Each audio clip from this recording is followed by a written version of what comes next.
आपण मैंने मो चैनल रे ड्रैगन फ्रूट बा ड्रैगन फ्रूट गछर वीडियो देखिथिबे निश्चिंत। से सब मो बोऊ ता घरर छात उपरे लगेइछि। मु जेबे 1.5 मास तळे बापा बोऊ को देखा करबा को जाइथिली सेतेबेले ए सीजन रो सेकंड फेज ड्रैगन फ्रूट रो फूल सब होइतिला। जेहेतु ड्रैगन फ्रूट रो फ्लावर सब राति रे फुटे तेणु बोऊ राति रे फ्लावर्स रो हैंड पोलिनेशन सब करनेला। फूल गुडी केते सुंदर दिसुची देखंतु तो। ब्रह्मकमल रे केते कढ़ आसीची देखंतु। बोऊर परिश्रम पई आमानंकु सीजन अनुसार ऑर्गेनिक फ्लावर्स फ्रूट और विभिन्न प्रकार साग खाइबा को मिले। 1.5 मास पर देखंतु ड्रैगन फ्रूट सब पाचिबा को आसलाणी। ड्रैगन फ्रूट तो पाचि नथिला तथापि एक्सपेरिमेंट पई बो गोटे देई कहिला माटी रे पोती देख पाचि जीव काले तेणु मु आनी माटी रे पोती देली।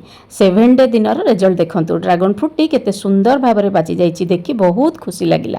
मार्केट रे मिलुथिबा ड्रैगन फ्रूट ठारू यह अधिक मीठा और टेस्टी लागे। वीडियोटी तो निश्चिंत भल लगी। Subscribe now.